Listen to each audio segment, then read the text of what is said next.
Hello student, welcome to my YouTube channel मैथमेंट।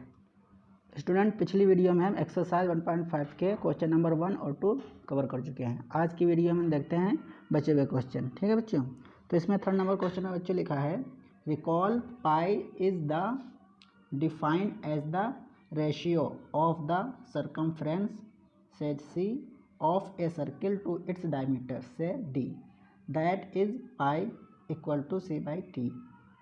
This seems to contradict. How will you resolve this contradiction? तो student देखिए, इस question का मतलब क्या होगा। जैसा कि आप जानते होंगे बच्चों, पाई की जो वैल्यू होती है वो सी बाई डी के रेशियो में होती है, जैसा कि क्वेश्चन में भी यही चीज़ दी है। तो ये देखिए बच्चों, सी क्या होता है, डी क्या होता है। सबसे पहले हम यहाँ पर एक सर्किल ड्रा कर लेते हैं बच्चों। ये हमने एक सर्किल ड्रा कर लिया, हमारी ये रेडियस हो गई। तो रेडियस से जाने वाली जो कॉर्ड होती है बच्चों, ये लाइन, इसको बोलते हैं डायमीटर। ठीक है बच्चों, डायमीटर, इसको डी से रिप्रेजेंट करते हैं। और जो सर्किल का पेरीमीटर होता है बच्चों, उसको बोलते हैं सर्कमफ्रेंस।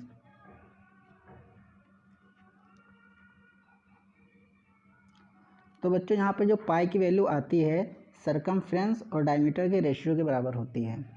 तो बच्चों यहाँ पर देखिए, आप पाई की जो वैल्यू है वो सी बाई डी है, जो कि हम कह सकते हैं सी बाई डी है, जिसको पी बाई क्यू के फॉर्म में हम लिख सकते हैं, जो कि एक रेशनल नंबर होता है। लेकिन जो पाई होता है, आपने पढ़ा होगा, पाई जो होता है हमारा वो इरेशनल नंबर होता है। पाई बच्चों क्या होता है, वो इरेशनल नंबर, जैसा कि आप पढ़ भी चुके हैं। तो यही हमसे क्वेश्चन में कह रहा है कि ये एक कंट्रडिक्शन है कि पाई यहाँ पे तो रेशनल नंबर शो कर रहा है, क्योंकि यहाँ पे pi equal to C by D है, जो कि पी बाई क्यू के फॉर्म में है। लेकिन जो पाई की वैल्यू आती है वो इरेशनल नंबर में क्यों होता है। तो देखिए बच्चों, ऐसा होता क्यों है।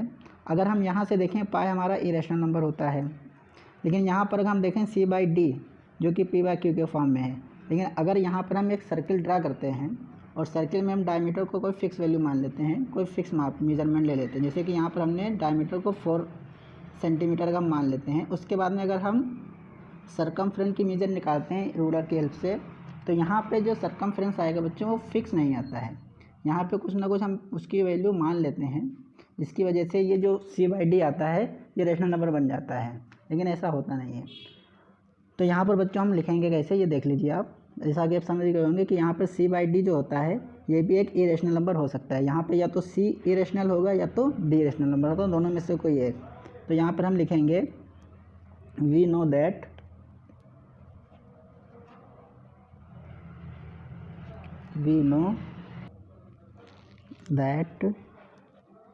देखिए बच्चों, वी नो दैट, जैसा कि हम जानते हैं कि जो हमारे जो इरेशनल नंबर होता है उसमें अगर हम रेशनल नंबर को इरेशनल से डिवाइड करते हैं तो हमको क्या मिलता है बच्चों, इरेशनल नंबर मिलता है।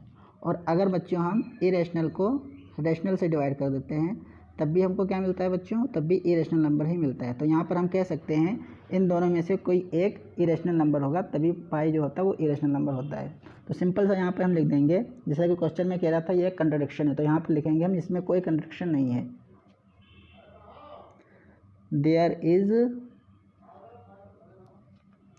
no any contradiction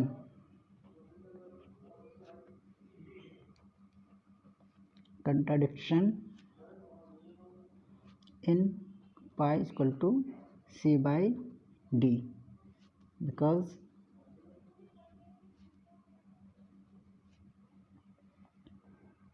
c by d either c is irrational, यहाँ पे आई आर को हमने शॉर्टकट में लिख लिया है, और d is irrational। ठीक है बच्चों, यहाँ पे देखिए आई आर बना दिया शॉर्टकट, ये इरेशनल का मतलब हो गया। तो हमको बस बच्चों यही लिख देना है, there is no any contradiction, इसमें कोई कंट्रडिक्शन नहीं है। इन pi by C, pi equal to C by D, मतलब pi equal to C by D में कोई भी कंट्रडिक्शन नहीं है, क्योंकि यहाँ पे सी बाई डी में या तो हम सी को या फिर डी को इरेशनल नंबर होता है, इस वजह से यहाँ पर हम इसको कह सकते कोई कंट्रडिक्शन नहीं है। ठीक है बच्चों, तो ये हमारा क्वेश्चन नंबर 3, इसमें बस यही थोड़ी सी लिखनी थी बच्चों।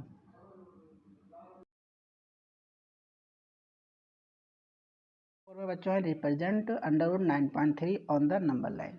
तो बच्चों यहाँ पर हमको 9.3 जो कि अंडर रूट में है इसको नंबर लाइन पे शो करना है, तो कंस्ट्रक्शन करना होगा बच्चों। तो इसके लिए सबसे पहले हम एक लाइन ड्रा कर लेते हैं बच्चों। यहाँ पे देखिए बच्चों अंडर रूट 9.3 है, तो यहाँ पर हम 9.3 डिस्टेंस लेकर एक लाइन खींच लेते हैं। तो ये लाइन हम ड्रा करेंगे यहाँ पे बच्चों। ये लाइन हमारी हो जाएगी 9.3।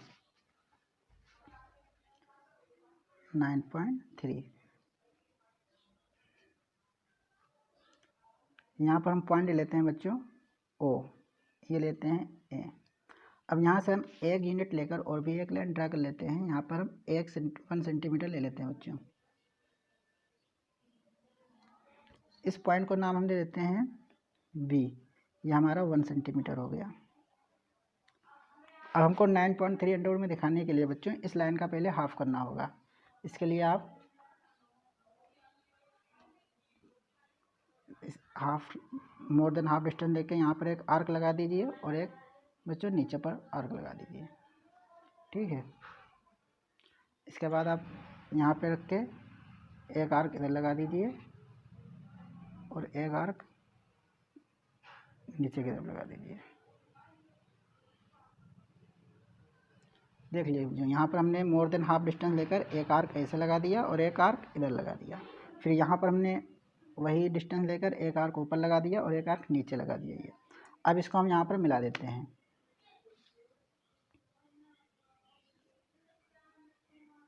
तो ये हम मिला देंगे। ये पॉइंट हमें जो मिलेगा बच्चों, ये पॉइंट, ये मिड पॉइंट होता है। अब ये हम रेडियस लेकर एक यहाँ पे देखिए बच्चों, ये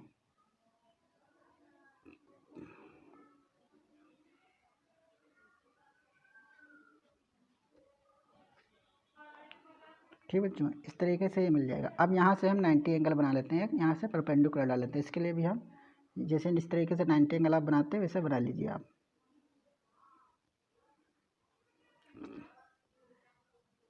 इस तरीके से एक आर्क लगा दीजिए बच्चों। फिर यहाँ से आप 2 आर्क लगा दीजिए। अब यहाँ से आप मिड पॉइंट निकाल लीजिए मोर देन हाफ डिस्टेंस लेकर। अब आप इस लाइन को मिला दीजिए। इस लाइन को जब आप मिलाएंगे बच्चों तो ये जो हमारी लाइन होगी, ये लाइन बच्चों होती है अंडर रूट 9.3। अब इस लाइन को आप चाहें तो इस लाइन पर शो कर दीजिए। इसके लिए आप इस लाइन को बढ़ा दीजिए। अब यहाँ पर डिस्टेंस लीजिए बच्चों, यहाँ से इस डिस्टेंस को एक आर्क लगा दीजिए। तो बच्चों यहाँ से ओ से ये डिस्टेंस जो होगी बच्चों, ये हमारी होगी अंडर रूट 9.3। ये पॉइंट हमारा हो जाएगा अंडर रूट 9.3। तो इस तरीके से बच्चों अंडर रूट 9.3 को नंबर लाइन पे प्रेजेंट करते हैं। इसके बाद बच्चों देखते हैं क्वेश्चन नंबर 5th नंबर में है बच्चों rationalise the denominator of the following. तो इसमें फर्स्ट पार्ट में है बच्चों 1/√7। इसमें बच्चों सब में देखिए जितने भी पार्ट हैं 4th पार्ट, सब में डिनोमिनेटर बच्चों इरेशनल नंबर है। तो हमको सबको रेशनल नंबर करना है। तो रेशनल नंबर जो हम करेंगे उसी को कहते हैं रैशनलाइज। तो जो फर्स्ट पार्ट है उसका वो हम उतार लेते हैं। फर्स्ट पार्ट में 1/√7। तो देखिए बच्चों √7 में अगर हम √7 से मल्टीप्लाई कर देंगे तो 7 हो जाएगा, जो कि एक रेशनल नंबर होता है। तो आप √7 से डिनोमिनेटर में मल्टीप्लाई कर दीजिए और √7 से ही न्यूमरेटर में कर दीजिए, क्योंकि किसी भी फ्रैक्शन में हम सेम नंबर से मल्टीप्लाई कर सकते हैं। तो यहाँ पर √7 1 की मल्टीप्लाई हो जाएगी √7 और √7 की मल्टीप्लाई होती है 7। तो यहाँ पे देखिए बच्चों डिनोमिनेटर हमारा रेशनल नंबर हो गया। तो हम कह सकते हैं कि यहाँ पे डिनोमिनेटर का रैशनलाइजेशन हो गया। ये हमारा आंसर हो जाएगा। उसके बाद देखिए सेकेंड पार्ट इसका है 1/√7 -√6। तो इसके लिए बच्चों देखिए यहाँ पर हमारा जो डिनोमिनेटर है √7 -√6। तो इसके लिए हम डिनोमिनेटर में और न्यूमरेटर में, तो इसका पहले हम यहाँ पे कॉपी कर लेते हैं 1/√7 -√6। अब यहाँ पे मल्टीप्लाई करेंगे डिनोमिनेटर में √7 प्लस 6। अब जिससे हमने नीचे किया ऊपर वही करते हैं 7 प्लस √6। तो यहाँ पे देखिए बच्चों जो हमारा डिनोमिनेटर है, ऊपर तो हमारा न्यूमरेटर सेम रहेगा जो है √7 प्लस √6। नीचे यहाँ पे बच्चों फार्मूला लग जाएगा a - b और a+b। आपने बच्चों फार्मूला पढ़ा होगा a - b a+b होता है a² - b²। तो यही फार्मूला यहाँ पर अप्लाई कर दीजिए। तो यहाँ पर √7 का स्क्वायर माइनस √6 का स्क्वायर। तो यहाँ पे न्यूमरेटर हमारा एज इट इज़ रहेगा √7 प्लस √6। यहाँ पे डिनोमिनेटर में √7 का स्क्वायर होता है 7 माइनस √6 का स्क्वायर 6, क्योंकि किसी भी रूट के नंबर का स्क्वायर करते हैं तो रूट हट जाता है। तो न्यूमरेटर में हो जाएगा √7 प्लस √6, नीचे हो जाएगा 1। अब हमें अगर नीचे 1 मिलता है, इसको हम लिखते नहीं बच्चों, तो ये आंसर हो जाएगा √7 प्लस √6। तो इसमें बच्चों अंडर रूट लगा दीजिए, यही हमारा आंसर हो जाएगा बच्चों। तो इस तरीके से इसका सेकंड पार्ट भी कंप्लीट हो गया। इसके बाद देखते हैं बच्चों थर्ड पार्ट में क्या है, 1/√5 प्लस √2। तो सबसे पहले यहाँ पर हम जो क्वेश्चन हमारा है थर्ड पार्ट का वहाँ पे कॉपी कर लेते हैं।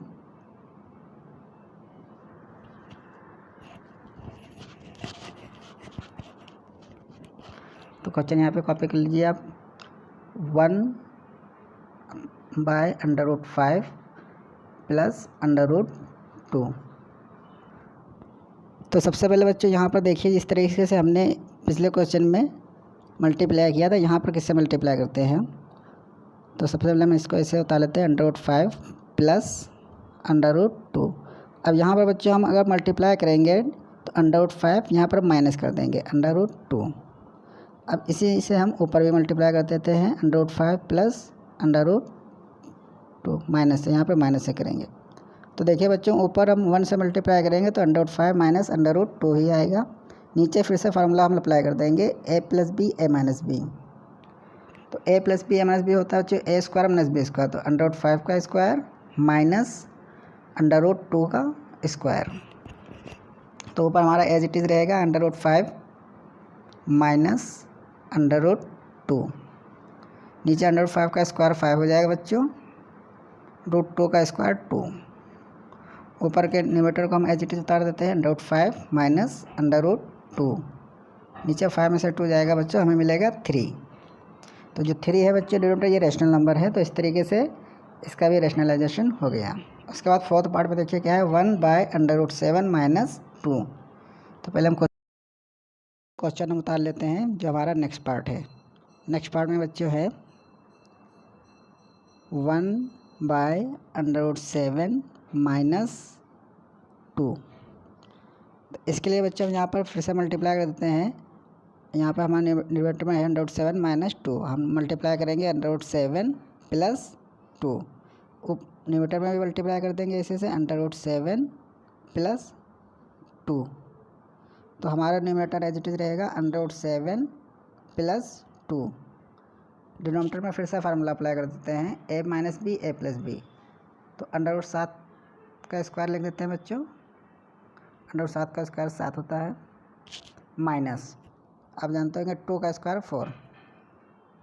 तो √7 प्लस 2 हम ऐसे ही लिख देंगे, 7 में से 4 जाएगा तो बचेगा 3। ठीक है, ये हमारा आंसर आ जाएगा बच्चों। इस तरीके से बच्चों ये एक्सरसाइज हमारी थी 1.5, ये कंप्लीट हो गई है। Thank you.